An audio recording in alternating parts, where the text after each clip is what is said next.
Whoa. All right. We're back. It's incredible. It's exciting. The Detroit Guitar Trio. We've come together to mind meld once again for yet another episode. Pretty cool. Pretty cool. Today's topic is, I think, a pretty fundamental one, but will be pretty challenging to talk about. It'll be pretty difficult to talk about, but we're going to do it. We're going to undertake it, and it will be quite an undertaking.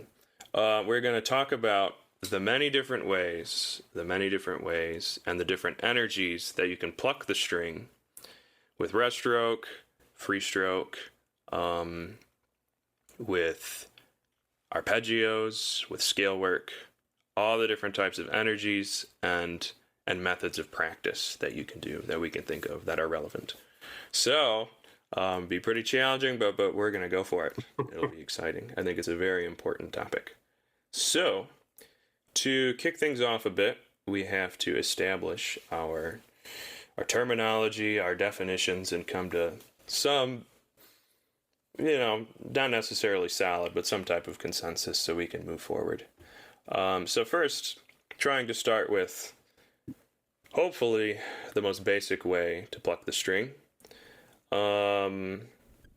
Think of it as just plucking the string with a single finger, I.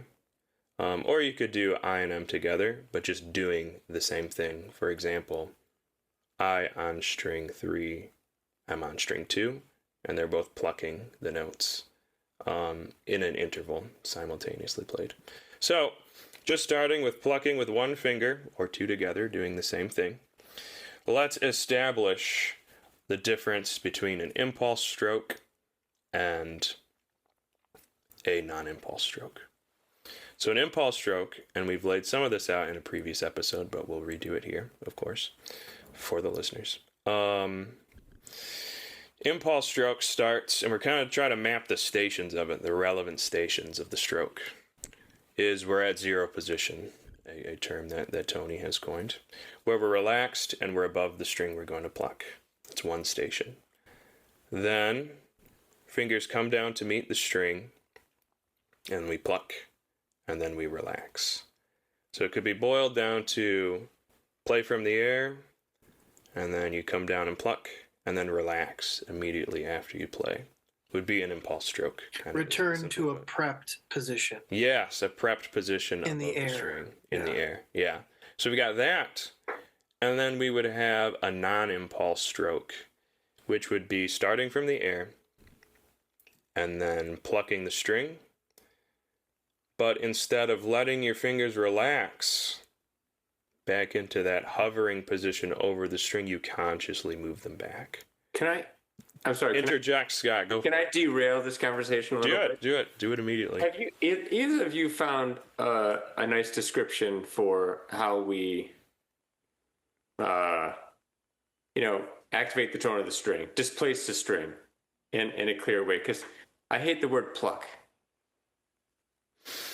Plucking to me kind of evokes this kind of like pulling out type thing, like literally like kind of like plucking feathers type thing, versus like, so sometimes I'll say push. I don't like push either. You don't like push? I feel like push implies you're extending your fingers when you're flexing them and curling them. So I kind of hate push personally. That's fine, but I've been misled by the word push. So I like the word engage, engaging the string. Ooh. Engage, okay.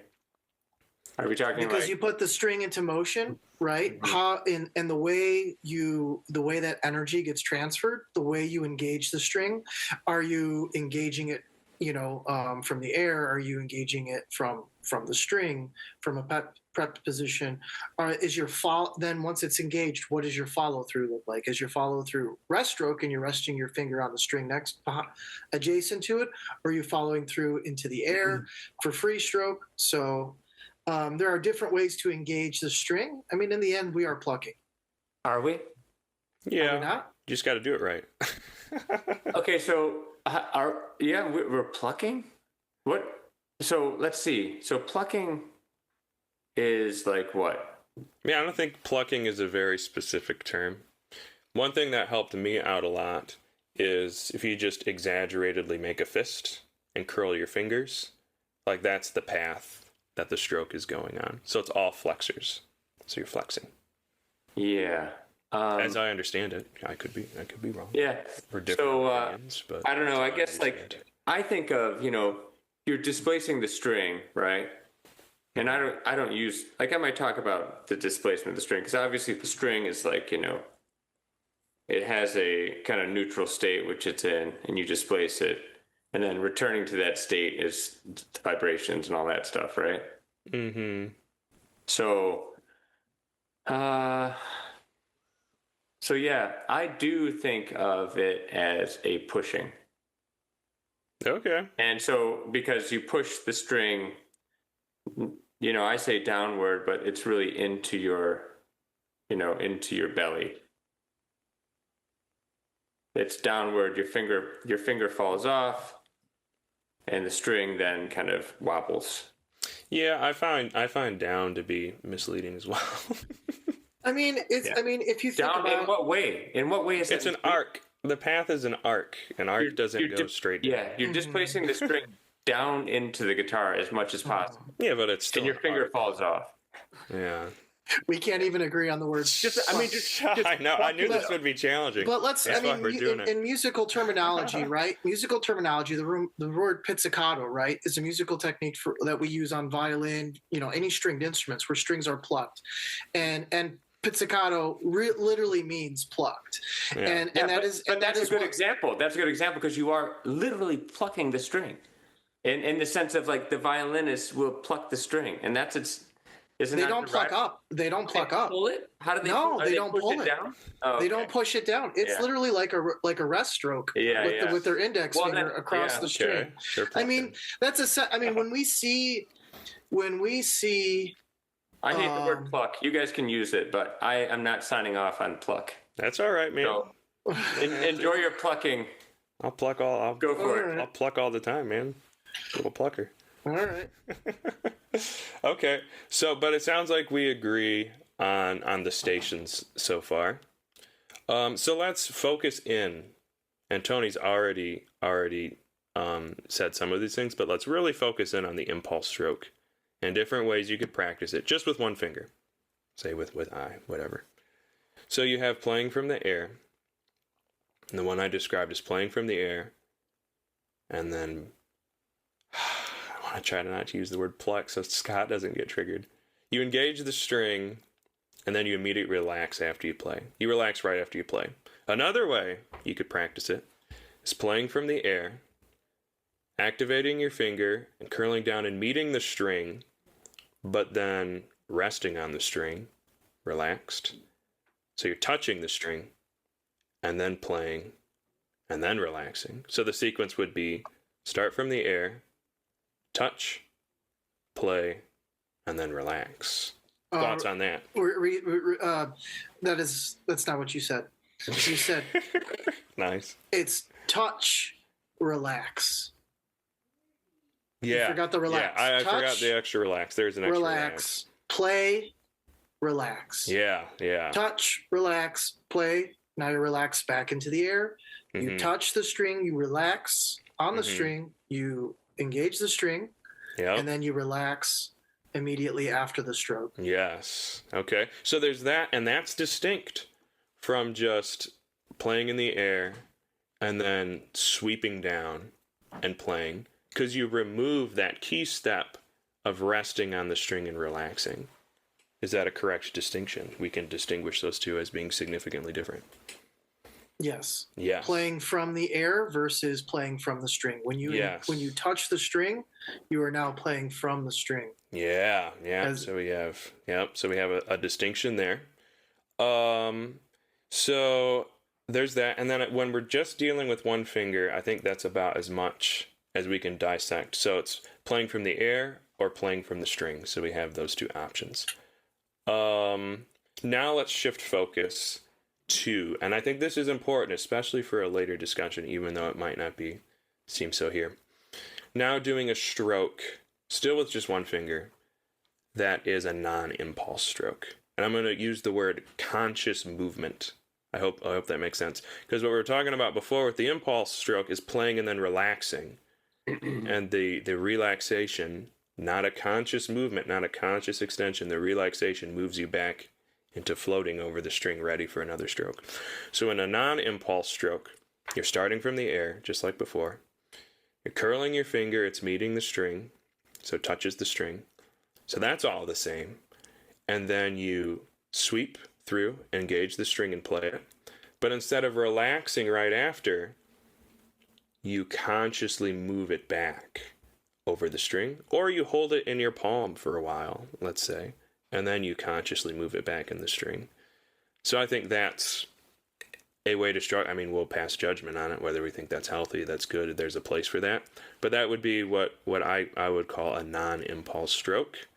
Thoughts on the non-impulse stroke? Anything to add, anything to disagree with?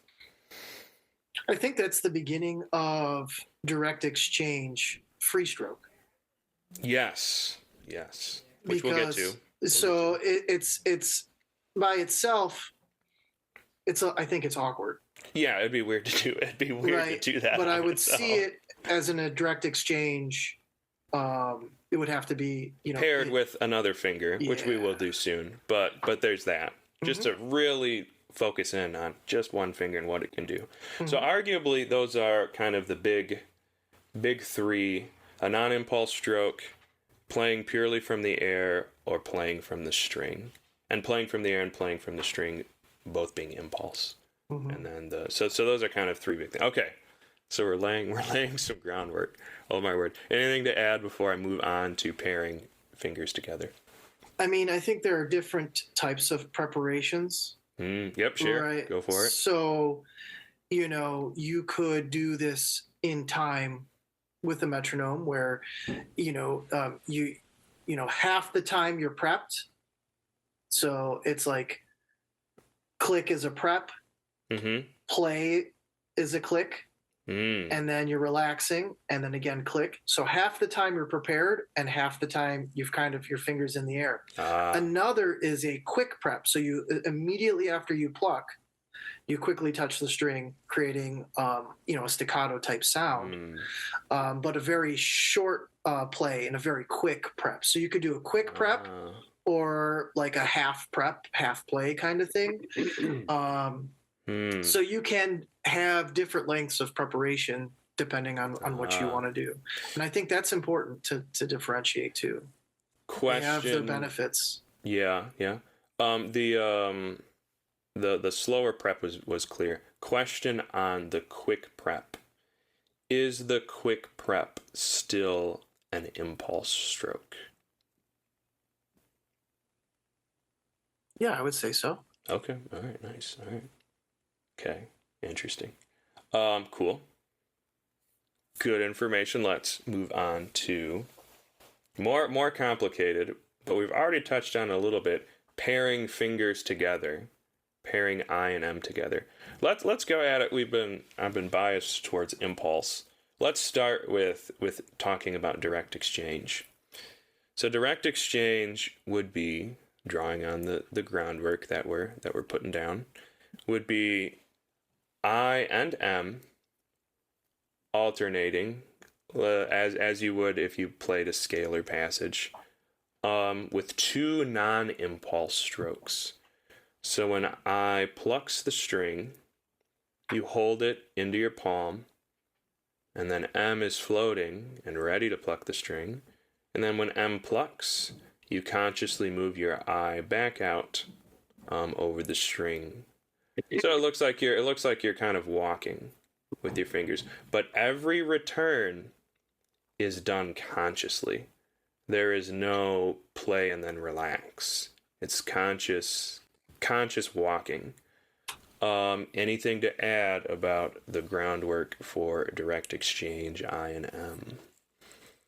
I think direct exchange is a lot of times paired with rest stroke as opposed to free stroke. And what when you're doing it with rest stroke, what it allows is continuous contact with the strings, which is a security kind of thing. So, we see a lot of like flamenco style scales, quick scale passages where direct exchange could be useful. Okay. What do we think about direct exchange free stroke? Is there a place for it?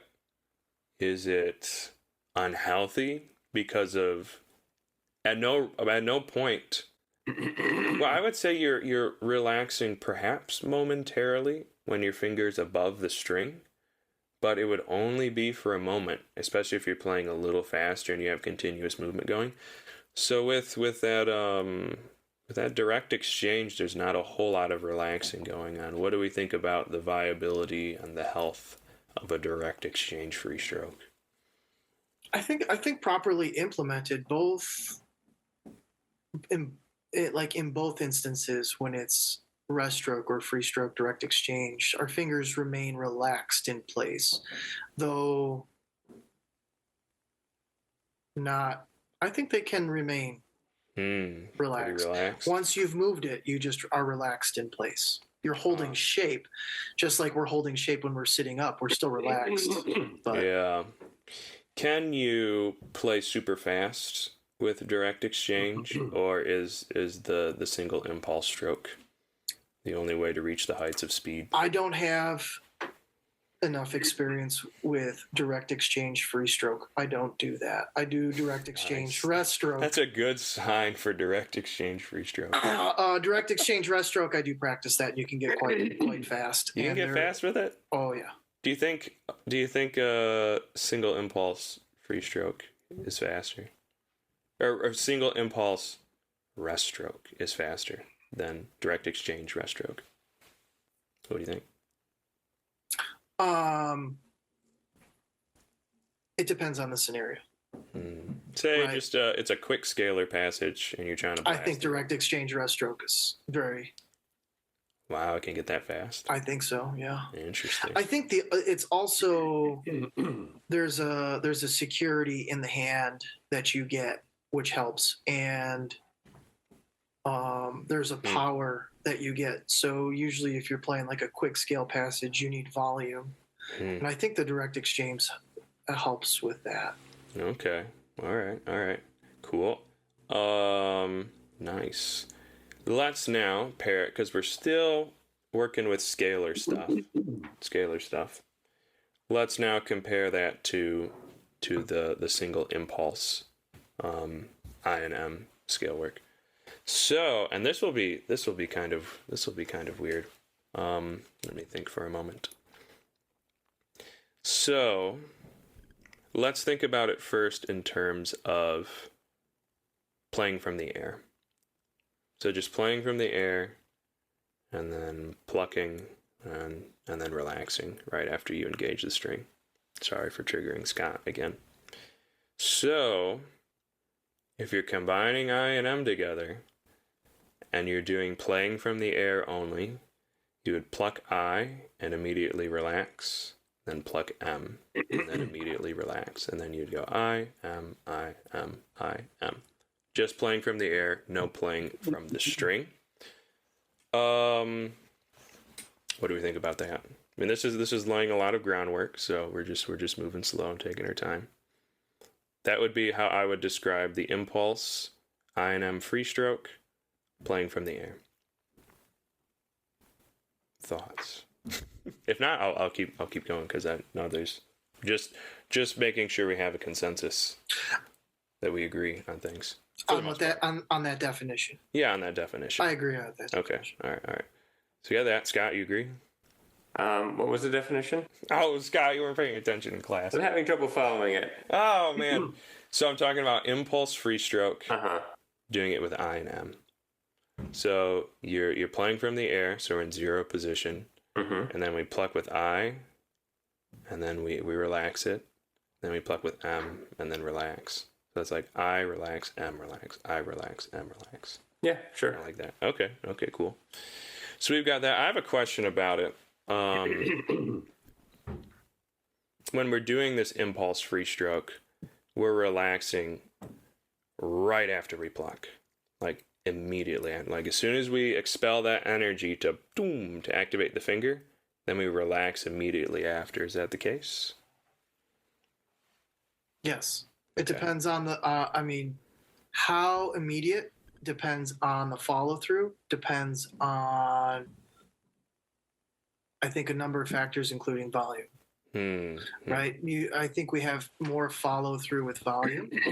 And yes, that seems to be the case. And so with that, like when we say immediate, yes, after we have completed the intended stroke with the intended gesture, we relax immediately, which could vary in milliseconds depending on what the intended outcome is. Okay, I'll take that. That makes sense. All right.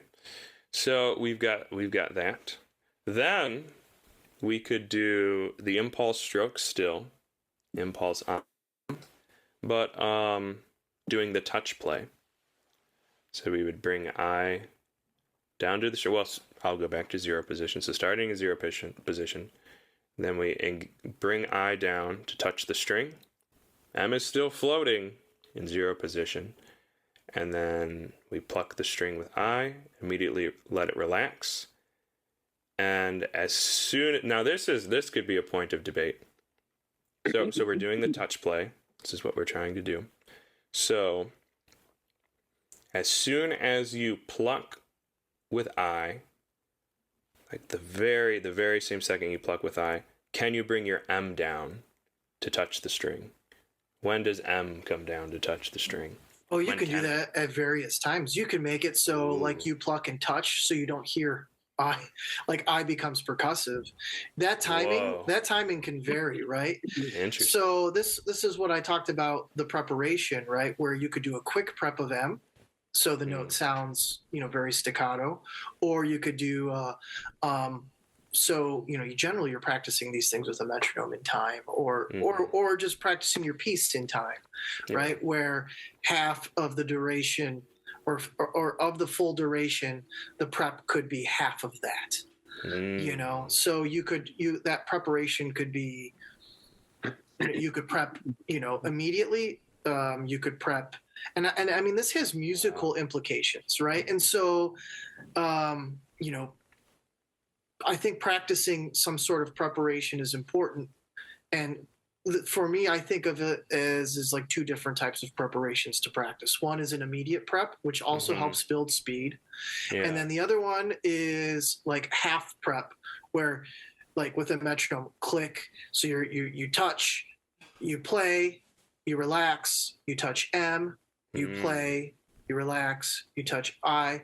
And then this has a consistency of like tone. There's a lot of things you can focus on in that exercise. Okay. But I don't think that is necessarily how I would play a piece, though. Interesting. I mean, unless it's a sequence of like eighth note, eighth rest, eighth note, eighth rest. Like I'm going to use the time to prepare, or there's some string crossing considerations, because you could prepare M immediately after plucking I if it's on an adjacent string and you're not going to dampen the note. Why not? I mean, we'll get into that when we get to arpeggios, but I mean, it's something to consider even in scale passages when we're switching strings.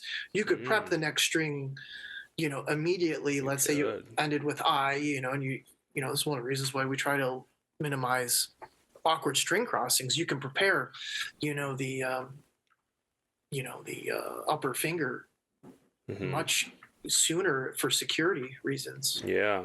And especially if your technique is such that your prepped finger is totally relaxed, even while on the string, it's like that would provide a huge sense of security, I would imagine. With the half prep, half play kind of thing, there's a lot of like just focusing in on the touch and warming up your sense of contact point.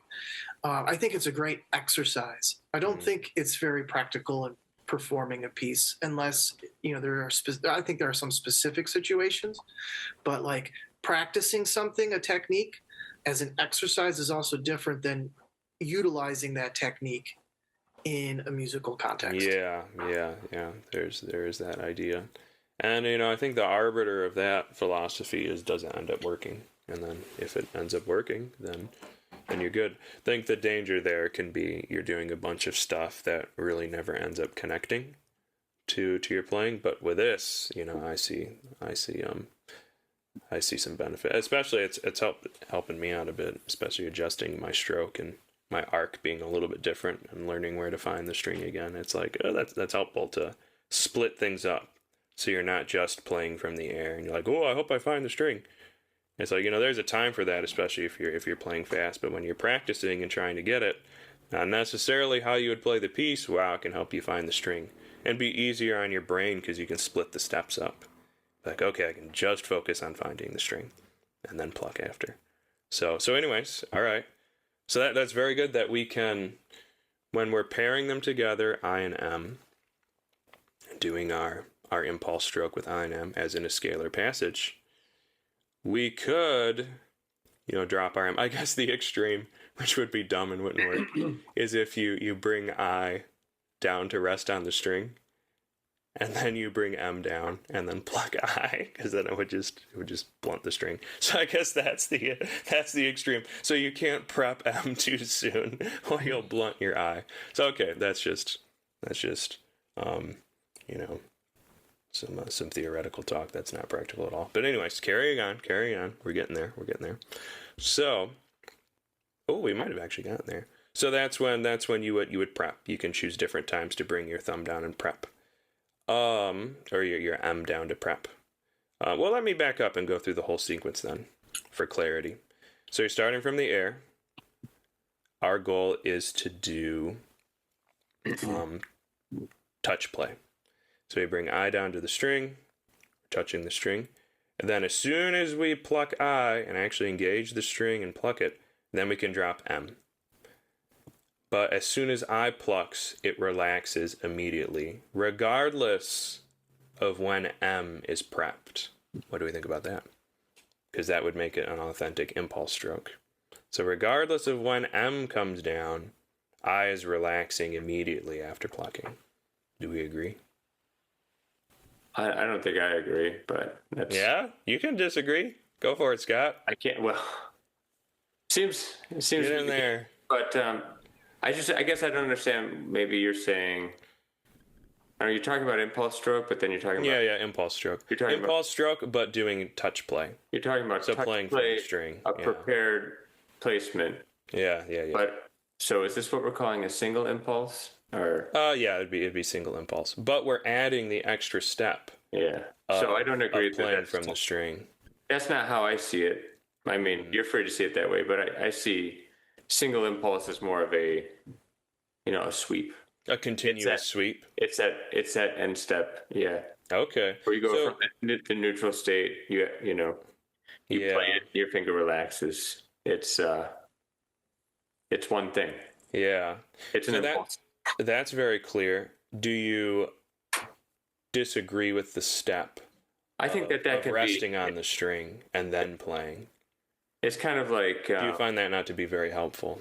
No, it's very helpful in the learning stage, yeah. Yeah, but I don't, Yeah. I mean, there's a sense play, that... it's like, you touch, you step along the way. It's like this idea of crossing a river and having the stepping stones, placing your foot on it to make sure it's stable before putting your weight on it type thing.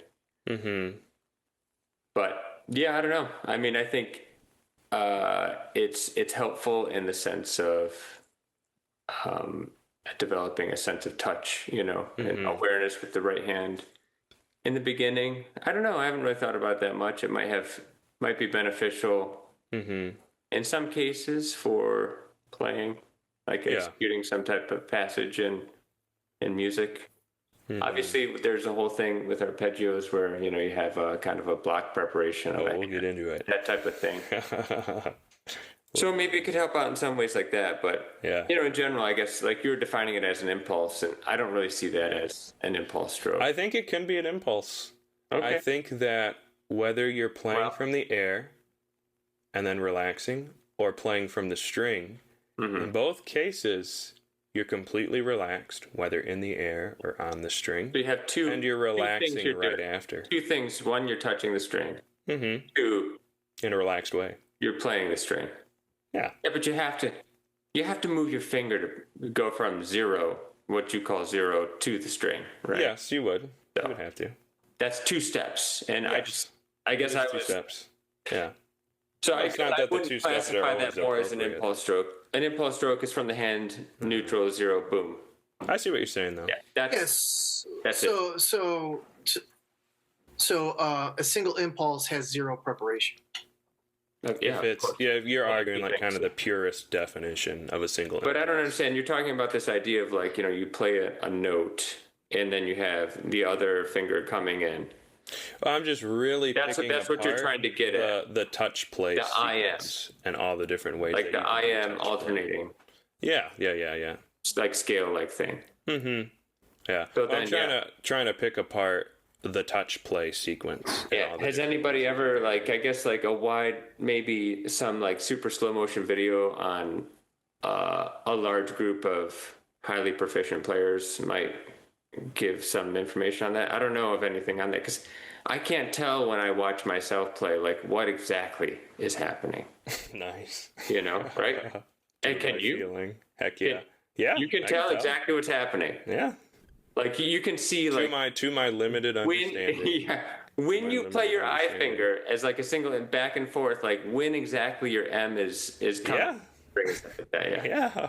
I'm not a high octane concert player. I've got a lot to grow, but yeah. No, I'm not either. But I can't really tell personally. I feel like I can tell when that makes a huge difference and exactly how. I have guesses. Yeah. And what it feels like, but nothing. Yeah. Nothing was certain. I know. I'm about it. I'm thinking about it. So what is the answer? Well, we're parsing through it. I have to circle back. So we determined that when you're doing touch play, and as soon as you've plucked I, then you could drop the M at any time to come down. Drop the M. Okay. So depending on when you wanted it to come down to touch the string, because we're working on touch touching play. The string, not playing the string. No. Yeah, you're right. Well, you're correct. Yes, touching the string, being on the string, but not actually plucking and following through with the string. So you can drop the M at any time. We determined that. Tony gave some distinctions between doing a quick prep or taking your time with your prep. So we have that. Mm-hmm. Then the next question is, but as soon as you pluck your I, the first of either I or M to touch the string, as soon as you pluck your I, do you always relax immediately? And I think you do, because you're doing an impulse. And maybe it's not a true single impulse stroke, but when your eye is relaxed on the string, and then it plucks, then it follows through, then you relax it immediately. I think this goes down the route of right hand finger independence. That when I is doing something, M is doing something else. Yeah. And we don't. Right hand finger independence is a little different than left hand finger independence, because it's not really about like a complete isolation of fingers, because everything is tied together in the forearm, but it's about a coordination and maybe that allows us to where I isn't disrupting what M is doing. Yeah. They do in a negative way. Not. We don't want an unintended motion that's excessive, right? So it is a finger independence only that it allows fingers to function within normal parameters in a healthy and controlled way without it negatively affecting adjacent fingers. So I would be able to pluck and then immediately relax. And then M would be able to come down at any time to prep. Mm-hmm. Nice. Okay. So that would be our touch play, breaking down the sequence in excessive detail at all steps with as many parameters as we can think of. There's that, And then there's also the single impulse that we detailed out. The true impulse, as Scott was noting, where there is no preparation. You're just playing from the air the whole time. And then we detailed out the direct exchange. Whew, oh my word, that's intense. So we've got those three down. Woohoo, good for us. Now we're moving on to something even more complicated. Arpeggios. And how arpeggios frickin' work. With reference to our framework that we've established. So let's kick it off. But I guess I'm still unclear. Oh yeah. What? So when does the M come down? You play I. And then M comes down. So what I believe we've come to some consensus on is that if you're doing touch play, and say you're starting. Just how about this? Okay, so how about the single impulse?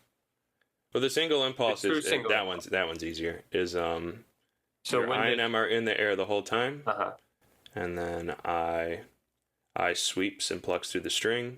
As soon as it plucks, it relaxes, and then M does it. And then you're certain that M. I mean, I'm not certain, but that's that's what I was saying. But you're certain that it's after I relaxes that M is activated. Well, that's another good question. Is if you're doing single impulse stroke, true, just playing from the air. Yeah. It would depend on how fast you're playing. Yeah. Because you do one impulse for I, and say you're playing really slow, so it's I, and then it relaxes. Then you wait a little bit, then M. Yeah, 100%. But in each case, they relax immediately, is what we have come to the consensus. Do you think that's the case, that even at your highest tempo or someone's highest tempo, that it would relax? What I've been told, I would relax it completely, and then what I've been told, and I have not experienced this myself because I'm not very fast, is that the single impulse is how you get the fastest. No, but I guess even at it would relax immediately, no matter how fast you're playing, whatever tempo no matter you how would play slow you're playing. Whatever tempo you would play at, if you're playing repeated notes like a scale type thing, I am. Do you think you play the I and then that relaxes and then you play the M, no matter what tempo you're playing? No matter what tempo, I think the relaxation. 16th notes at 80 BPM. Would have to happen immediately. 120 BPM type thing. Yeah, theoretically speaking, though. Theoretically speaking, from my limited experience. Yeah, I don't know. I think so. I mean, it's possible. It's possible that it becomes, this kind of like cycling back and forth of like, kind of more of maybe more of a group type impulse. I don't know. I'm not sure, because it seems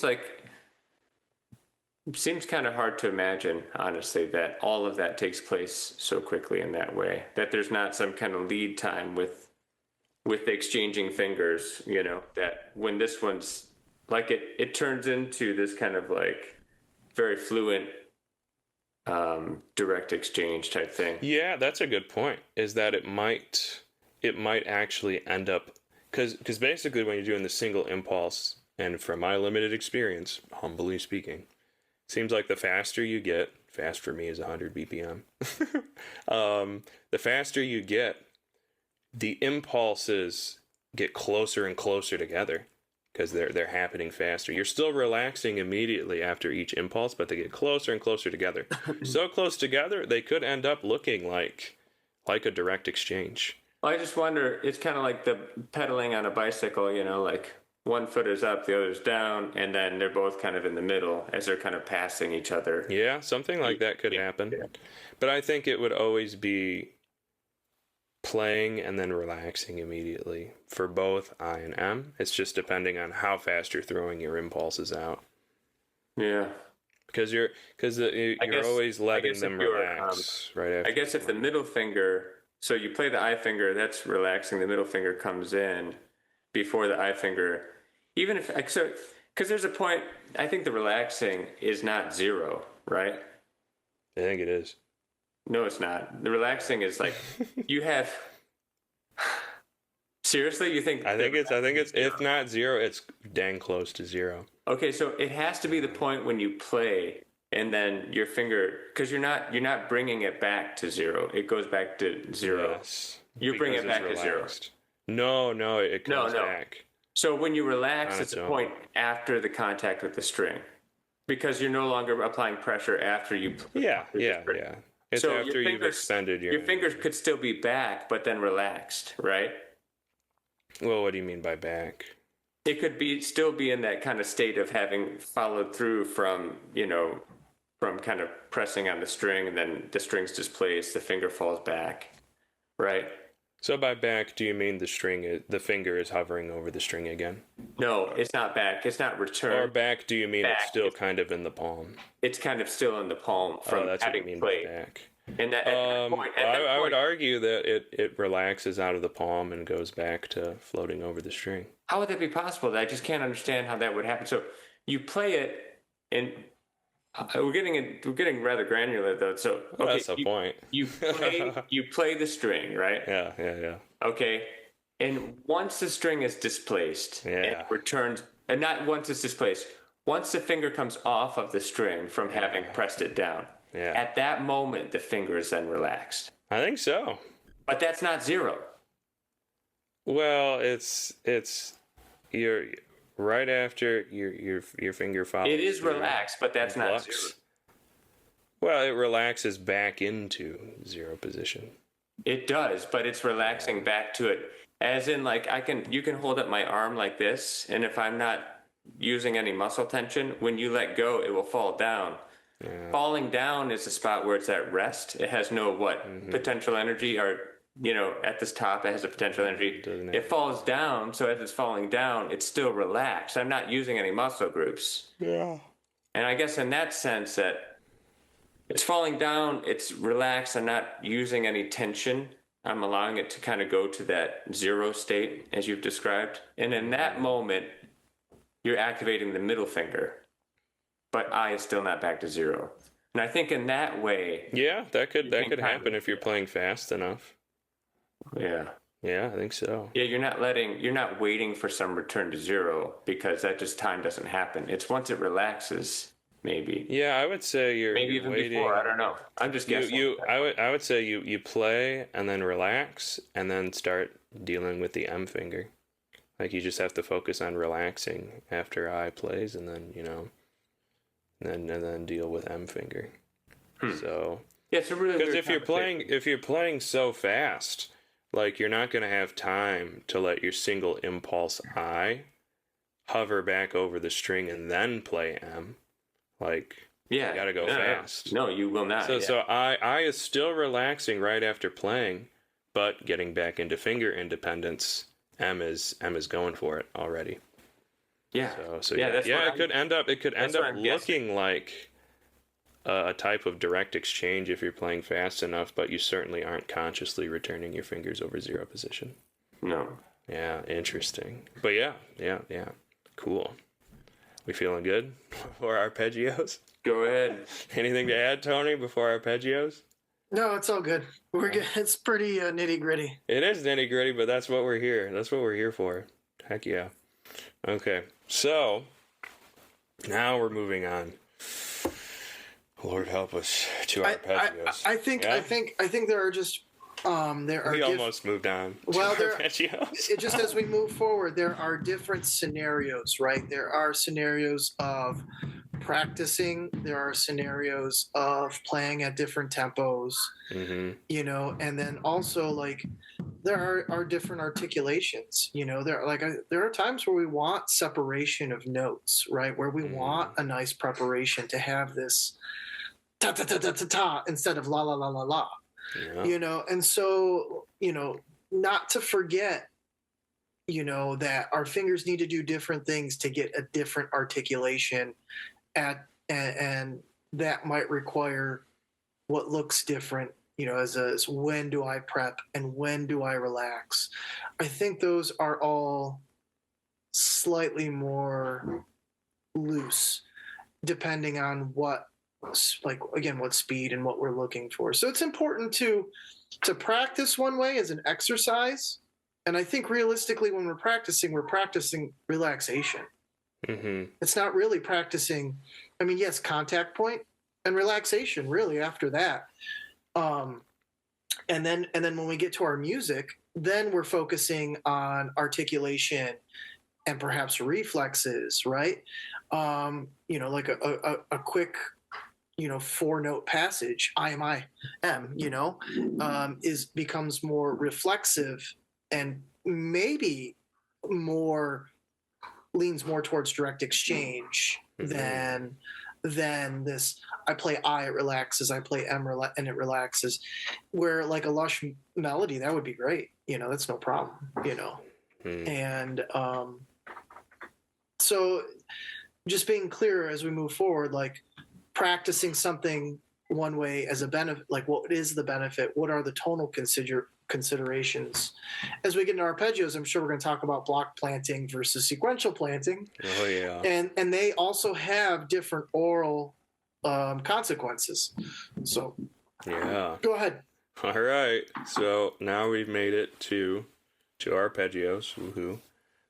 And again, I know, right? We did it. And it'll get even harder now. But drawing on the groundwork that we've laid, hopefully it's somewhat cohesive. Let's talk about it. We gotta use an example. Let's do we'll talk about tremolo a bit, so we'll use AMI. So let's detail it out. Let's start with doing an arpeggio with just play from the air, single impulse. So say you were doing it with AMI pattern, and we'll just say that it's not tremolo yet. It's A on string 1, M on string 2, I on string 3, AMI. So A is in the air, and then it plucks the string, it sweeps through it, and relaxes immediately, just like a normal single impulse. Then M does the same, and then I does the same. So each finger is single impulsing, boom, boom, boom, relaxing immediately after it plays. So that would be relaxing and returning to this zero position. Yes. So from the air, plucking through the string and returning back to zero prior to the M finger plucking and then returning back to zero, relaxing back to zero. So I think it's a given that the stroke and the return is going to be, it's going to look different depending on the tempo, right? And that's kind of a given. I mean, like if you're playing slow, you just have all this time. You can do exactly what you just said, Tony. Where you can play the I, it relax. It not only relaxes, but fully returns to zero position or whatever. Mm-hmm. M does the same thing, then A or AMI, whatever.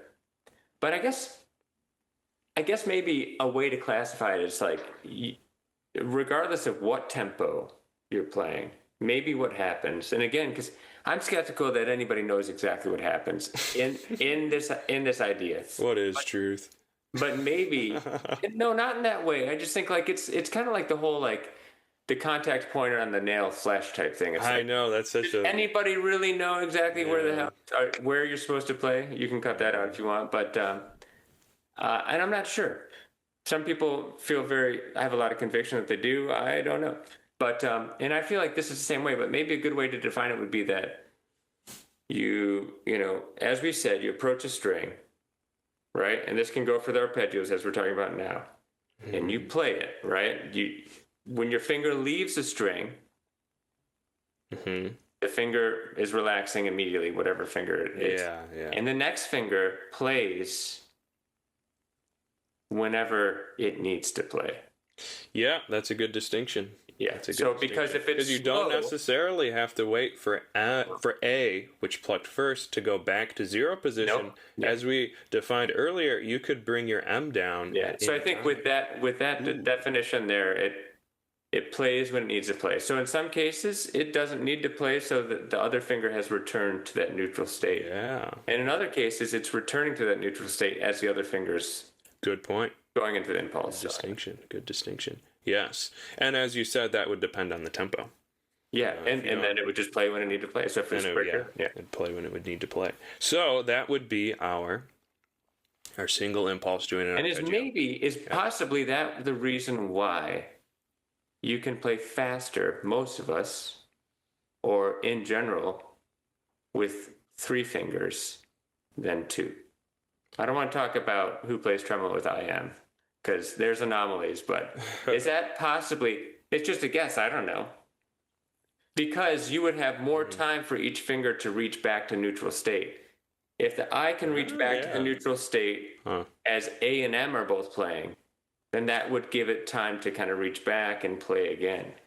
So we don't have to have a group impulse anymore. We can just have a single impulse with each finger. It's just resetting in that way. Yeah, perhaps. I like that better. Yeah, that could be the case. Thoughts on that, Tony? Anyway. Regarding tremolo being... Well, regarding that, does adding that extra finger give everything more time to reset and come back over the string? Heck, I mean, like some really quick scales, I like doing AMI. So I do the 3-finger scale technique, for the right hand works really well when I need security and speed. I mean, I think there's an anatomy thing, right? Because everything is coming into the fist. So getting 3 fingers to come into the fist as opposed to having, one finger coming in and then going out as the next finger's coming in and then going out. Well, that's exactly what I was just saying. Exactly. Yeah. But that's what I'm saying is I think there is tremolo being 3 fingers. It's not necessarily that you have more time to prepare. I think it's just playing 3 notes AMI is much easier than doing IMI, not because, and just 3 notes has nothing to do with what comes after. Just those 3 notes, the direction of 3 fingers coming into your hand, regardless of what's coming after, is much easier anatomically than doing IMI, because then you have to bring a finger out. Yeah. So I don't know if tremolo fits in that, because immediately after, in a short period of time, yes, you have to do AMI again. So I don't know. I have to explore that with my hand at tempo to see, because I don't think all my fingers are kind of coming in and out, in a more circular. So the question is, talk about that. We're going to get into that. We're going to get into it. Yeah. I think it's worth discussing. Responding to Scott's question a bit, I don't know enough yet on why exactly adding another finger would make it quicker. So I'm gonna pivot and continue on. I don't know. But okay. So we've got our single impulse playing from the air arpeggio. And it should be easy to define the touch play version. The touch play version is the same, except you're adding preparing on the string. Is that, what's it called? Sequential planting. Is that what sequential planting would be? Would be adding that step of prepping on the string. Is that what so you would pluck with A and let A relax as soon as you get done plucking, and then you bring M down, but it just rests on the string. It doesn't do a clean single impulse follow through. Then it plucks, and then you drop I and plant it. That is sequential planting, yes or no? Right? I think of it more as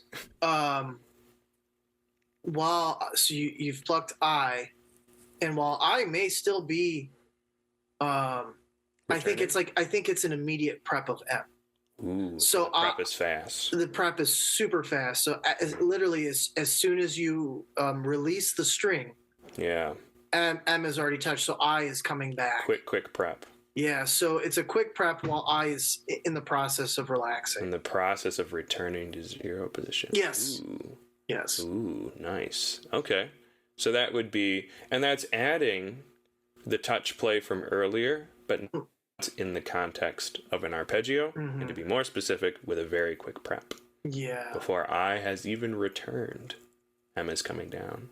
Okay, and then the sequence continues. M does the same, and then I does the same. What sequential planting essentially does is give you continuous contact with the strings, similar to direct exchange from earlier, but there's always a finger in contact with this one individual finger in contact with the strings, because this will differ in block planting. Okay, nice. So cool. And then I think there's a third category that I want to move on to, but I don't think it's very good, based on my experience with it, and I practiced it for a while. So let me detail that out.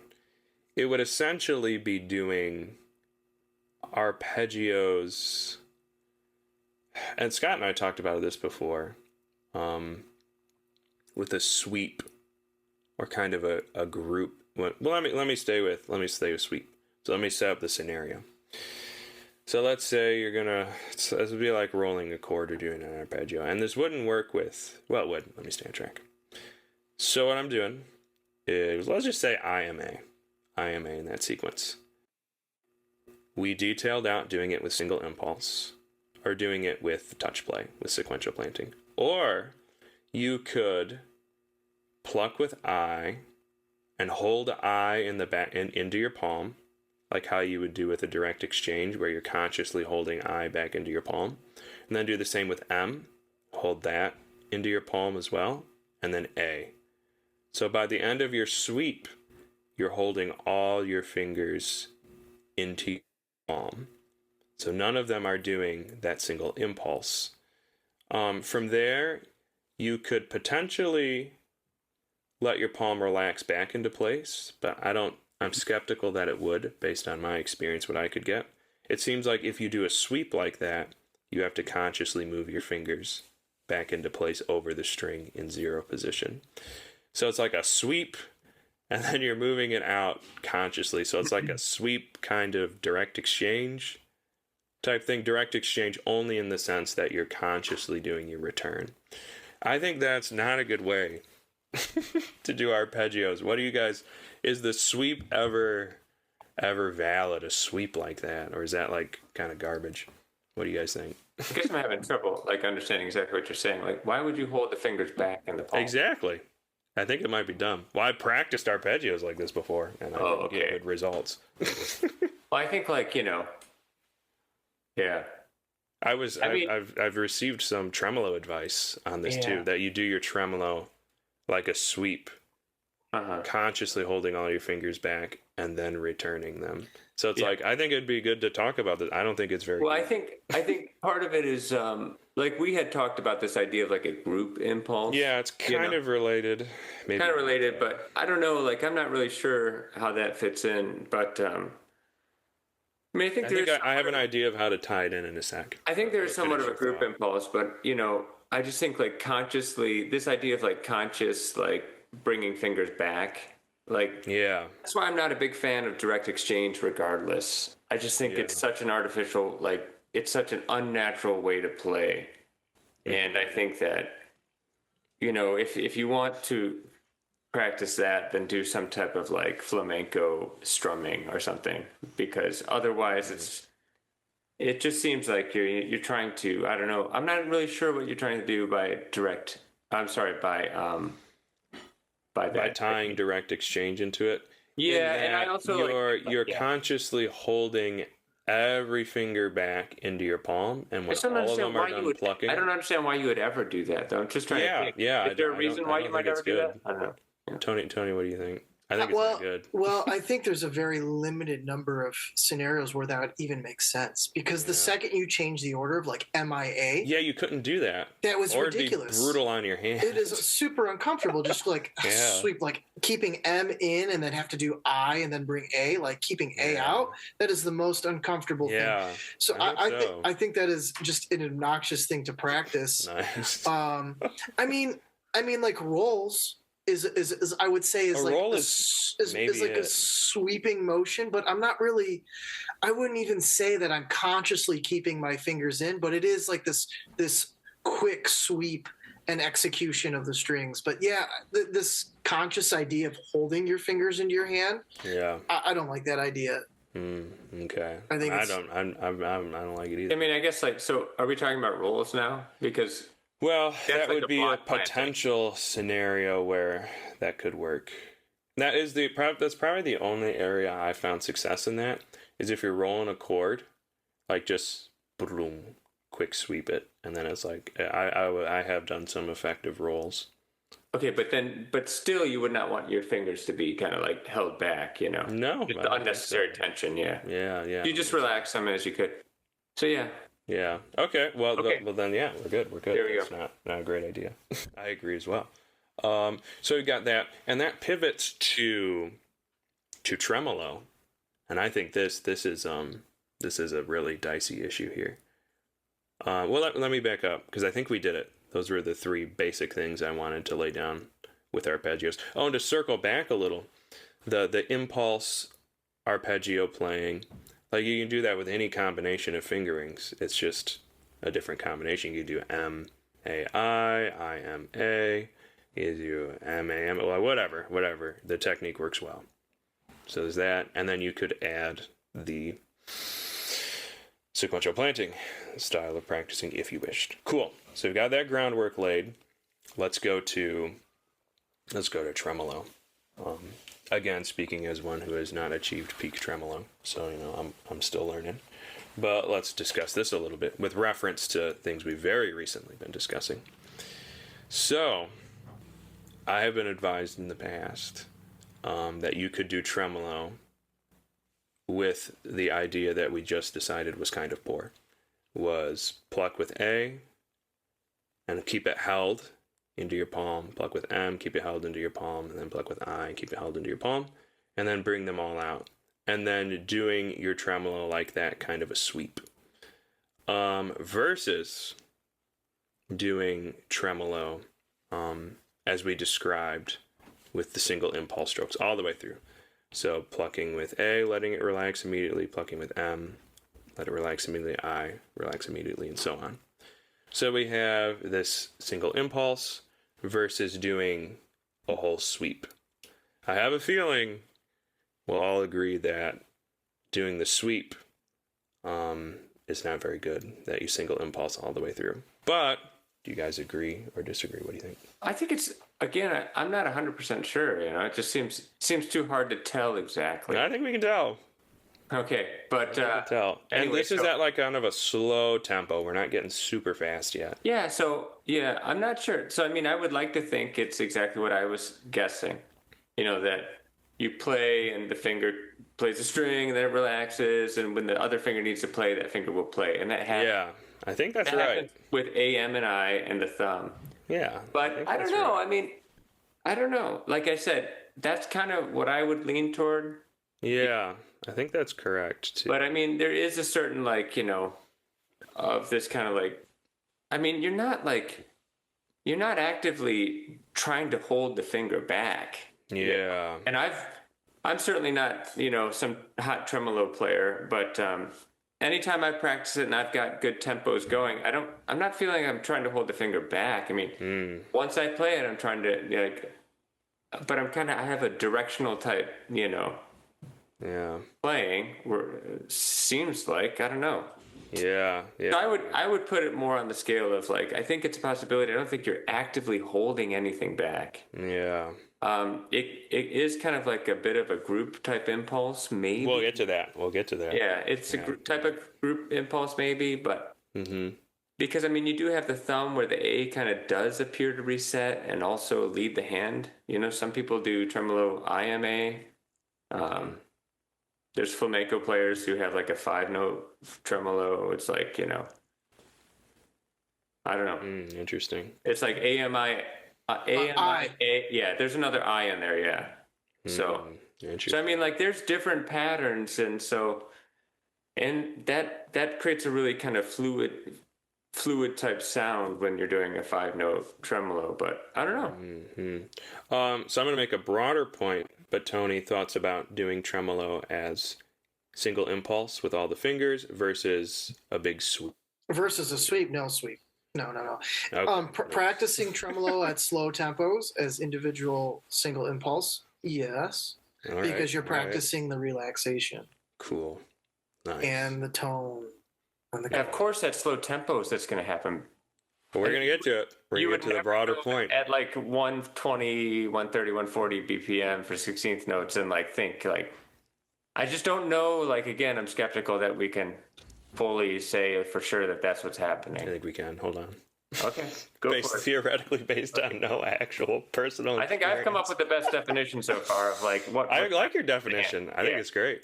But I'm still skeptical that that's how it would work. in that type of high speed. It's hard because this is all theoretical on my part. It's not experiential, frick. But here's the broader point.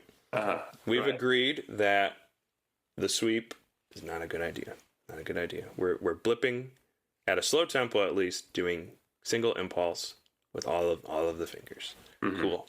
But now, what happens when we get faster and faster and faster?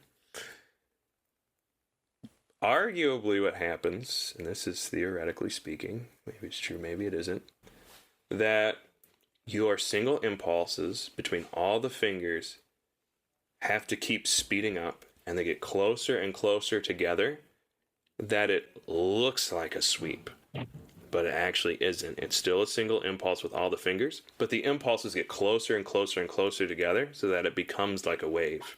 So it's like a sweep, but it's still all impulse, and it becomes, to tie in our group impulse idea, it all becomes one single reflexive impulse, a consolidation of all of the tiny little impulses. So it becomes one reflex. Could that be what happens at high tempo with tremolo? What do we think? Does it even make sense what I said? Yeah, I think it's important to differentiate the type of stroke versus the tempo, because like arpeggios and tremolo, which is just a single string arpeggio, like in execution in a general like tempo that you would perform it at, it's much more reflexive, right? There's no, and so I practice training my reflexes, whether it's a group impulse or you're calling it, I call them reflexive bursts, like when I practice my arpeggios, I practice them with a quick prep or with, this just playing from the air through the string. And realistically, like, again, I'm not even really, I'm training the relaxation. And I mean, with tremolo is a very, very specific technique and requires a different type of practice than even our arpeggios. While it is still a single string arpeggio, I think the way we practice it and the way we foster that technique is a little different. And how so? Well, I think some things to keep in mind is the type of preparation, because it's really cool when you play with the preparation where how the distance between each single note. Sometimes we want it to be like very, once again, la la la la la la, or ta ta ta ta ta ta, and it's really cool when because tremolo is really boring if you play it like at the same exact tempo. It's meant to be played with rubato. And it's cool at the ends of some phrases to turn it into a more staccato kind of sound. There's a lot more flavor to it than just playing a bunch of notes really fast. There's also an element of micropulsing the M finger, which helps give this perception of a more even tremolo. I mean, there's all sorts of tricks we can do to make the tremolo come across, differently. I do think I practice it in lots of ways. One of them is reflexively. Okay. Do you think that when you get to those higher tempos, it has to be that group impulse reflexive thing that takes over? Yes. Yeah, I think so. Yeah. I think we need to train more reflexes in our guitar playing. We can, in order to play at a high tempo. Yeah. Is we need to train our reflexes and our relaxation. That's what we're doing. We're training our reflexes and our relaxation.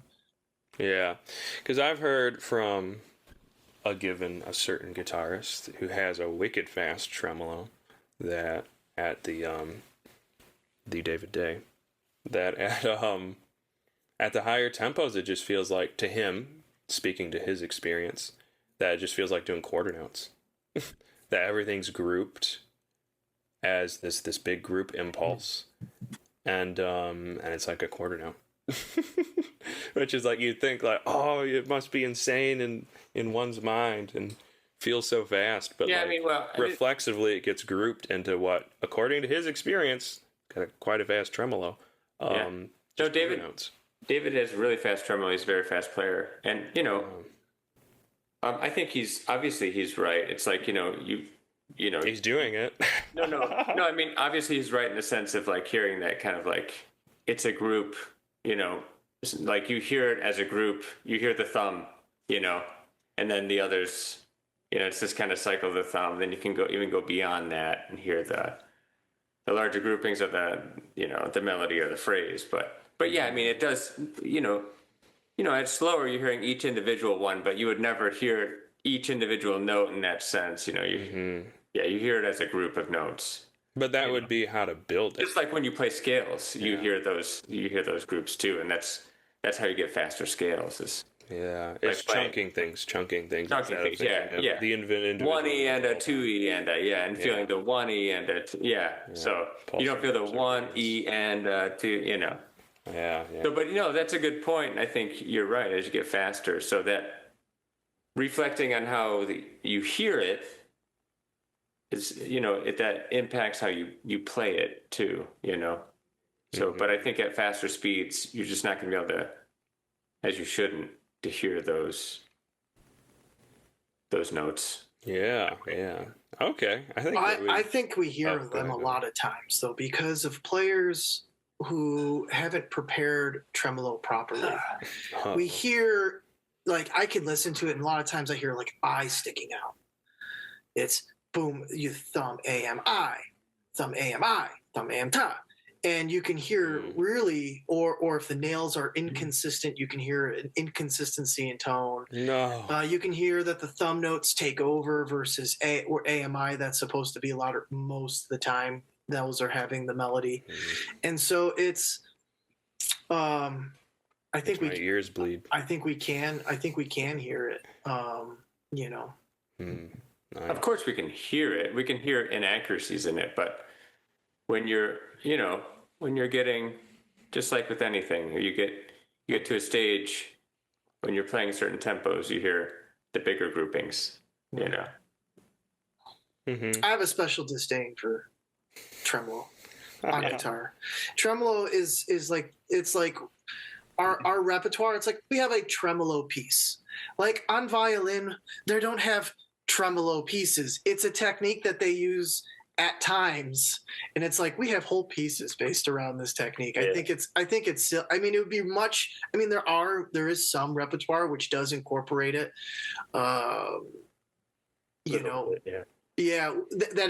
isn't strictly a tremolo piece, where they do put it in at times, and I'm like, that is like the best use of tremolo. Ooh, tasteful tremolo. Yeah, instead of just like entire pieces of like one technique, makes it feel very etude like. So I mean, it's cool, it's fun to do. There are beautiful pieces that use the technique, but it's just so weird. It takes a lot of work too. I think it takes a lot of work. So it takes a lot of work, and then if you learn a tremolo piece, it's like it's like I don't know. It's like you kind of you got to play it all the time, because you put in all that work on that one piece, so you got to keep it in your repertoire. Got to get your mileage out of it. Yeah, you got to get your mileage out of it. Yeah, tremolo is like a use it or lose it. Yeah, no kidding. Yeah, if you're not playing it, you gotta keep it up. At least I do. I mean, and that's part of. I mean, we look at these. You look at any touring artist. I mean, they have a set of repertoire, and then they make their exercises based on their repertoire. I don't imagine if tremolo isn't in their repertoire, I don't imagine them regularly warming up with tremolo. You know what I mean? It might be in a rotation weekly, but it ain't daily, for sure. Yeah. So your warm-ups are going to, and your technical exercises are going to be tailored towards the repertoire you're on tour performing. So then if you have a tremolo piece in your repertoire for the concert season, probably you're doing tremolo exercises and warm-ups. So nice. I think more important than keeping it in your hands is how to re-foster it regularly and healthily, I suppose. Okay. Okay. Oh, there was one thing we'll circle back to. Is block planting. We didn't address block planting. If I understand what it is correctly, we'll find out in a sec. Scott's favorite. So as I understand it, actually, I'm not super clear on it. Tony, why don't you explain block planting? Okay, just imagine this. Yeah. Imagine you need to roll a chord. Yeah. That's Yeah. block planting. Okay. Place the fingers down, Mm-hmm. then you play it. Okay. That's it. Some people use it for repeated arpeggios, like in the Villalobos 4. Mm-hmm. You know, PIMA. They put them down, play, put down, play, put down. Yeah. I don't personally like that, but Vilos, prelude, not etude. prelude. Yes. Okay. So to go on that, to go off Scott's quick and dirty definition. So say you've got them all block planted, and this goes back to what I was talking about earlier with the sweep. You don't keep it back. When you're block, you don't keep it back. As soon as you pluck, you can still play them all. Like, you can still put them all down, but you don't have to hold them back. Yeah. Okay. Okay. So that would be the distinction between a sweep or block planting. Well, I don't even think in sweeping you're holding them back necessarily. You're just not. Yeah. I don't know. Okay. I don't know where the sweep holding them back comes from. Well, I think the sweep is something I did and it was dumb. Let's just erase That's that. why I'm Let's talking just about erase that, eradicate that. That is not something that exists or should be taught. Yeah, that's why I brought it up, because I think No. it's not good. Bad. Yeah, Bad, Ben. Bad. Bad. I know. Get out the spray bottle. Don't hold your fingers tense in your palm, maniac. So that's why I bring it up. Hopefully everyone's misled. So okay, I hope they all suffer like I you tense your fingers in your palm. I think, and I know less about this than a lot of guitar players. When you're doing a rasguiado, you kind of like tense them up and then. That would be where the sweep works. That's it. Yeah. Okay, so that would be the When the preparing for a healthy rasguiado, you go. application. Boom. Okay. All right. There's a place for. That's a joke. I have no idea about that, but because Okay. I can't really strum all that well. Okay. But anyway, so that's the block plant. You let it block relax immediately. only. Say, well, what about this? Say you're doing IMA, an arpeggio, and you're block planting. So you pluck I and let it return back to zero position. When would you drop I again to prep it? Because it would depend on. You drop them all at the same time. Oh, so you would complete the arpeggio sequence and then drop it all again as a block. Yeah, let's say as a group of 16th notes. Just say like. And actually, go ahead, Tony. PIMA. Like your fingers are in the air, Yeah. and then to start the next quarter note, you plant right before it, and like immediately Including the PIMA. thumb. Yeah, PIMA. PIMA, yeah. Plant again, PIMA. Touch the strings, PIMA, or whatever combination. Plant the strings. MIAP. It doesn't matter. You're planting all the fingers that you need for the arpeggio. It could just be planting IMA or planting PMA. It doesn't matter. Whatever fingers you need for the arpeggio, you're planting those as a group for the beat, or just for the group, for just the grouping. Let's say it's not even in beat. It could just be like PMA 16th notes. I don't know. It could be really awkward groupings, but like, but like you just plant the right hand pattern. You're planting the pattern, not musically the pattern, but the right hand pattern. You plant PMA and then put them all back down. PMA, put them all back down. Yeah. Well, I guess it's just really planting is that you put them all down Simultaneously. And then you play. Yes. At the same time, you put them all down, then you play them. So that's a block planting, because that's how I understand rolling chords to be. You know, you would place it down if you can. I mean, obviously sometimes you have 6 strings involved, but if you're going to do a rolled chord, you place the fingers down in kind of a block planting and then roll the hand. Oh, okay. I mean, even when you block chords, you're blocking. You're touching all the strings simultaneously. Of course, yeah. I mean, that's where it comes from. That's exactly. Block planting, yeah. Exactly. Interesting. So, but in rolling a chord is like playing a block chord, except it's not an arpeggio. Rolling a chord is not an arpeggio. Mm. Do you think that rolling a chord is the sweep, where all the fingers are held into the palm? Or do you think rolling I thought we were getting rid of that. No. I'm bringing the sweep back. No. But you're saying that rolling a chord is different than that rolling a chord is different than an arpeggio. So is rolling a chord just a really quick arpeggio with single impulse all the way through? What's that? No. Rolling a chord. What's rolling a chord then? You block plant a chord. Block planting is how you roll a chord. That's when you roll a chord, you block plant. Okay. You place all the fingers on the strings, and then you execute in the order that you need them to be played. Right. Yeah. Thank you. PIMA. But then you don't start a roll chord. Do you ever sweep? When my floors are dirty. I'm done. Okay, that's the only time to sweep, when the floor is dirty. Okay. Thank you. That's clearer. Cool. All right. So we did. I think we might be good then. I think we made it through the most intense episode to date.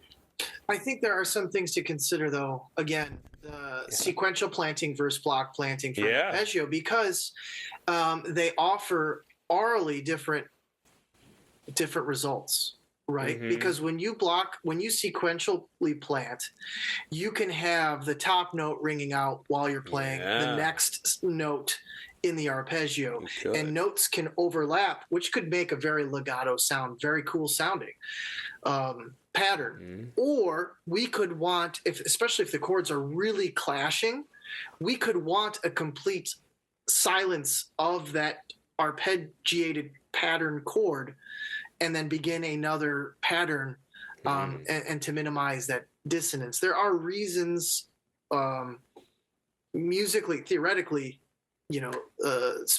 chordally speaking, it doesn't sound, it's dissonant, doesn't sound cohesive. But you might block plant if you're trying to like dampen as a way to dampen or something. Or I don't know what you were talking about with like notes ringing out from sequential playing, though. I don't know. Are you talking about the left hand, or because even if you're not sequentially planting, I mean, if you're just doing impulse arpeggios, then the notes would still ring out.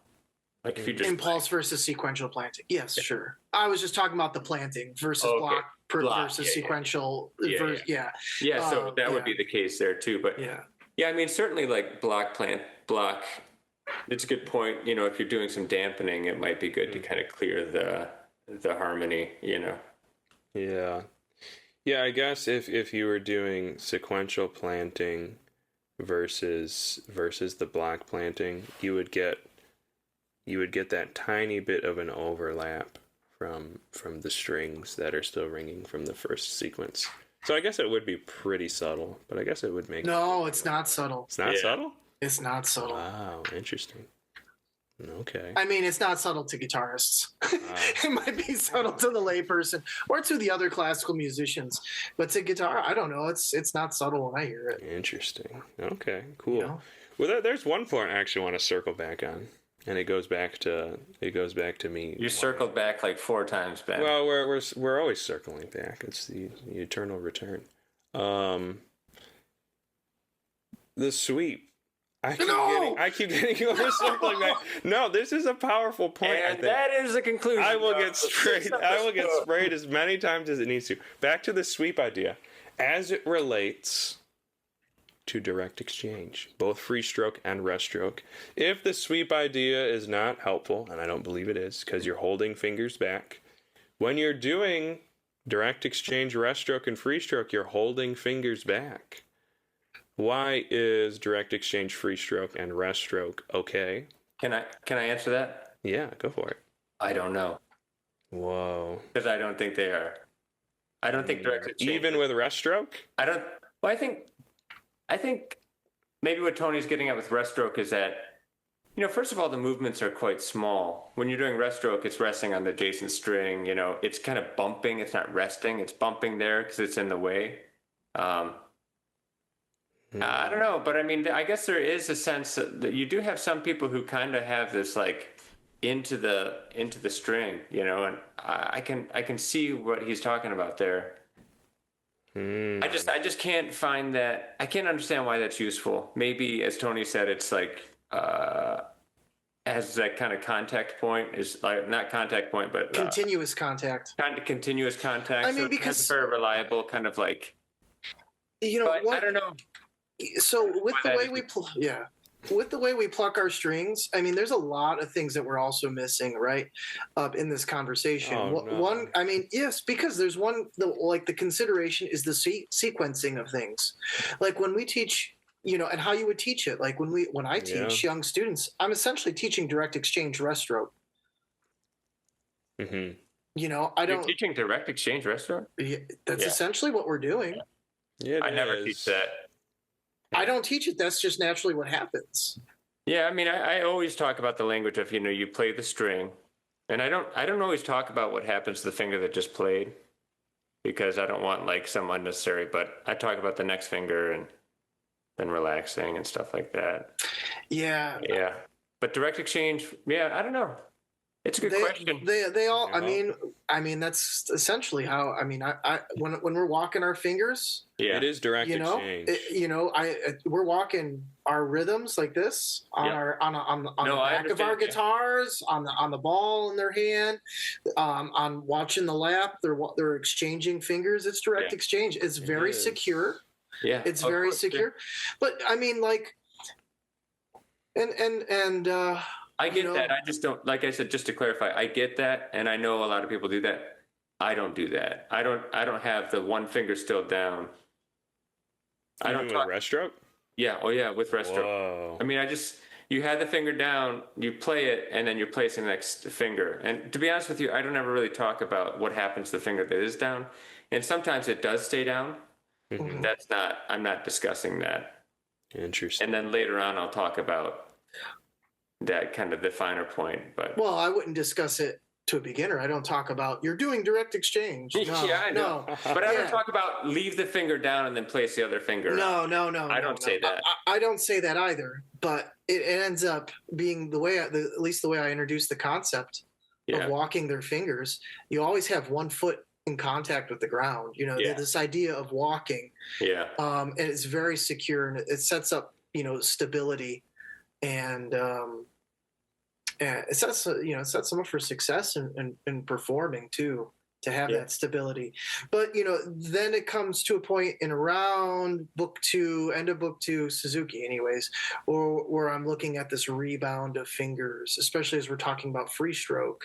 Mhm. But I get more specific with my language about what is happening with the fingers and the preparation and the rebound. Yeah.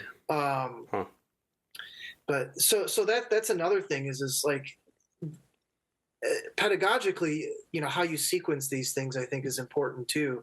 I mean, that could be a whole nother discussion. That would be a good one, actually. Just sequencing. I mean, we could have a whole topic on just tremolo. We could have a whole episode on tremolo.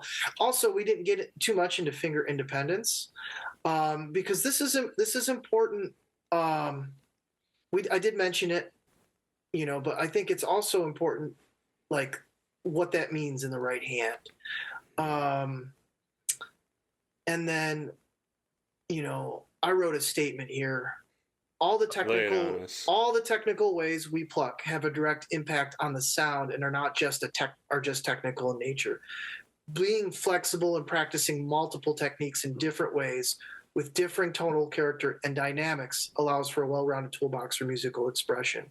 So I think they all need to be practiced depending on our repertoire. Just like I'm not going to practice tremolo if it's not in my repertoire. So it's just, it's important to be flexible and to be well-rounded. So even when I practice like tremolo, I don't just practice it in the sweet spot of my guitar. I practice it ponticello, tasto, moving it around. My arpeggios, the same thing. I don't just practice them all the same volume. I practice doing crescendos and diminuendos in different spots of the guitar. I play with the nail and flesh combination to get different tonal color, just the rotation. And so just working different things, but very specifically in my practice, I think is important. And that affects how we pluck the string. Scott's triggered. I won't be able to sleep tonight, that's for sure. No. All this Yeah. plucking, all this Yeah. plucking going on. Yeah. Yeah. But to go to the finger independence a little bit quick, I think for me, at least in my experience, the biggest finger independence thing is just learning to impulse every finger of an arpeggio. Like you're just gonna have to have finger independence to do that. So I think for finger independence with respect to the right hand, I think that's the biggest thing, especially being a serial sweeper. I mean, that allows for very precise execution, very controlled execution of arpeggios. It allows it to be very controlled when you practice it that way. When you practice it that way, it allows for very even and fluid execution. I feel like when you sweep, you're leaving a little bit, to chance and to the nail shape and to just whenever the string decides to come off the nail. I feel like when you are practicing your impulses and you have that control, you warm up that way, your contact point, how the strings are going to come off your nails and your fingers. I think that that's important. Finger independence doesn't have to do with just walking, because it has to. You can also play things that are very choral in nature, and are chordal. I mean, there was this Tansman thing I'm working on, the homage to Chopin. Is just like the first movement is just all just chord to chord to chord to chord to chord, and being able to balance the volume of the different inner voices and to get those to come out. That has to do with finger independence, right? It's like doing a 4-part chorale, but with your fingers, right? So developing that sensitivity with each finger is important with this right hand independence. Yeah. Just don't do fixed finger exercises on your right hand. Well, what is it? What is a fixed finger exercise, Scott? Just what it sounds like. It's when you keep one finger on the string and you're playing another finger. So don't rest your A finger on the first string and play M fingers on the second string. That's my. Wouldn't that be block planting? No, not necessarily, because you're sweeping through with that. Yeah. So what is your over and over of that is what's unhealthy. What repetitive to what is there any benefit to practicing that? I don't think so. I think it's dangerous to practice because I think it can do a number on your on your arm. How does that differ from left hand fixed finger exercises? That's a good question. Well, if you observe the motion of your fingers on the left hand, it's moving more from the fingers themselves, where it's moving from like the tip and middle joint, some from the knuckle a little bit, but not much. And in the right hand, it's more knuckle motion, and that involves your arm. So if you're isolating the fingers and you're messing around with the flexors and extensors in your forearm, then you're going to end up like that piano player who devised that device to fix his finger over the piano and messed up his virtuosic potential. I mean, a lot of piano players practice both hands like fixed finger exercises too. Yeah, but they allow for some sympathetic motion, and that's what's important. So if you're trapping the finger on a string, like they don't hold it down. I mean, obviously they do finger tapping exercises on a table, and they left just their M finger and let their finger they're not their M finger, their third finger, and they just tap their third finger, or they tap their fifth finger, they tap their second and fourth finger, and then the third and fifth finger. I can't do it because I'm not with my right hand. Yeah. But, well, I'm sure a percentage of them end up with an injury then if they're doing that. So, that's my guess. Yeah, because that's not healthy for your arm. Interesting. Yeah. And to clarify on guitar, so fixed finger exercise would be. And I don't know too, like the motion. I have no context for knowing what pianists do when they practice, and it could be slightly different enough where it makes a big difference. So it could be that the amount of moving they're doing is less. Like they might be picking up a finger, but it's just very, very minimally. They're not I'll send you a really. video. I'll send you a video. I think what they do is less healthy than what we do. Yeah, If you it might be. It might be. Yeah. because they're literally like raising I it mean, above a natural position. yeah. And for us on guitar, I feel like it's just bringing our fingers into our hand. Yeah. And so um I don't know it, I don't You don't see the problem. Yeah. no, I don't subscribe to it being as detrimental as you're saying. However, I also don't recommend practicing it to the extent that we practice left hand fixed finger exercises. Yeah. I think there is a benefit to do a small number of right hand fixed finger exercises, because what it does teach, more than just finger independence, it teaches you a range of motion to be aware of. You know what I mean? There's more to it than just what's happening mechanically in your hand, but your observation of it mentally, and what your fingers are capable of, and where you're locating the strings. So I think there's more to it than just a mechanical thing. I think it's an awareness thing as well. So yeah, 10 A fingers in a row isn't going to hurt your hand. Yeah. With your other fingers, and that's what I'm saying is okay. Yeah. But are you saying even that is excessive?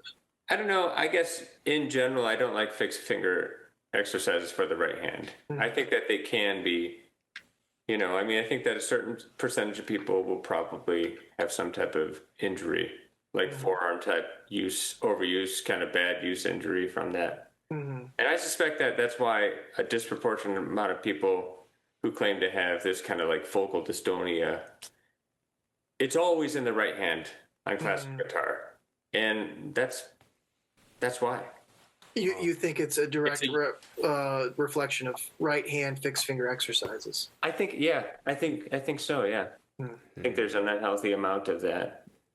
And I mean, I see what you're saying. I don't think that, I think a small amount of it, we do a small amount of kind of fixed finger exercise if we're doing like block planting for rolls. In a sense, it has a little bit of that, but it's not that kind of back and forth. It's just it's a bit of a sweep without a hold. Yeah, I mean, there's repertoire there's repertoire I think that calls for it to some extent, not a repetitive, excessive. Yeah, but because I mean, there's like we didn't talk about dampening. We talked about plucking, but dampening inner voices with our right hand while like playing, like an upper melody with like an A while I is dampening or thumb is dampening, which is most of the time thumb. But there's times where like I'd string dampen with M, in a piece that I can think of, right now off the top of my head, where I'm looking for a specific articulation and I string dampen with M, and I'm not necessarily playing, but I'm maybe prepping the next note. It's something I have to think about, but yeah, it's not too far from fixed finger, because it's almost like a block planting / finger independence fixed finger thing. But again, it's not repeated excessive exercise. I think left hand finger independence excessive exercises are bad for your hand too. Like I think you want to practice things that are applicable once again towards your repertoire. Yeah, I mean, there are a lot of cases in repertoire where like you have to sustain voices with your left hand and other fingers are doing other things. So I think it's a case where that's pretty common actually in the repertoire, of course, for the left hand. But yeah, but I mean, like I said, minimally so. You might have some scenarios where like with dampening or where you're doing some type of kind of, I mean, the fingers are moving in opposite motions. They're independent. They're just not, they're not restricted specifically by like, they have to be down on a string and then the other fingers are moving, kind of like captured almost, I think that allowing for some sympathetic motion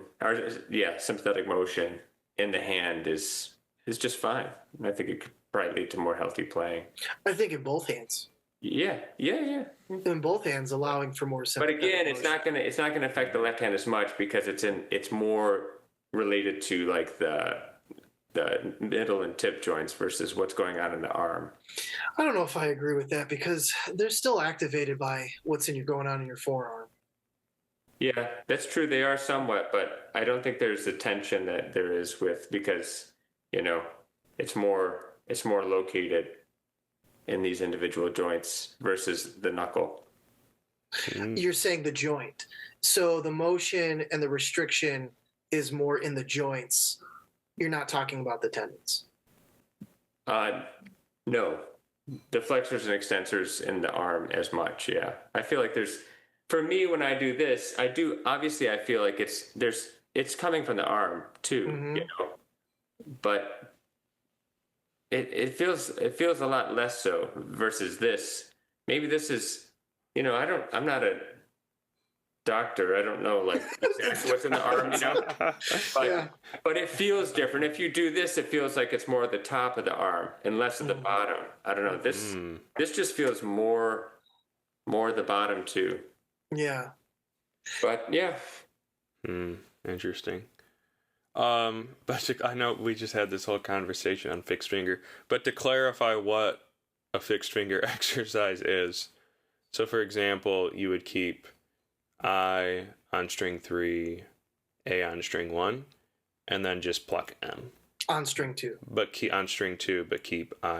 While those two are down, yeah. Yeah. Okay. And would your M be doing a direct exchange conscious return, or would you be impulsing your M? You could do whatever you want. Or you can do whatever. But I think, I mean, what Scott is saying is don't do it.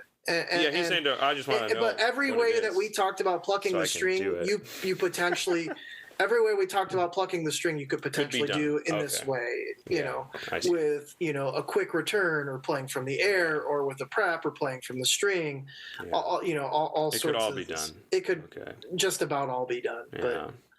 But think about this. Okay, is this the last thing? Back to the very beginning. I don't know. I guess it can be since we're over time as well. Yeah.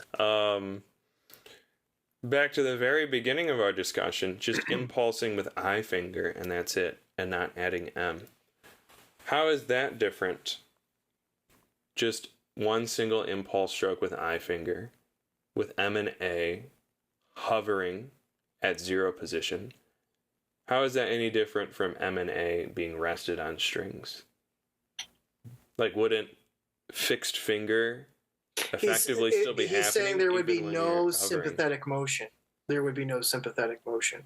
Because So you would have some sympathetic motion if you were in the air. Correct. Yeah. Okay, so that's the key difference, is allowing space for the sympathetic motion to happen. Yeah. Okay, interesting. Wow, we did it. That was an intense topic. I think we did okay. I mean, we'll obviously get feedback on whether or not we did okay, but sign us off, Ben. It was intense. Stay tuned for a more exhilarating episode next week. More exhilarating, more excitement, more gentlemanly disagreement, more of everything, I suppose. But anyways, thank you for anyone who may or may not have listened. We appreciate it. Bye-bye.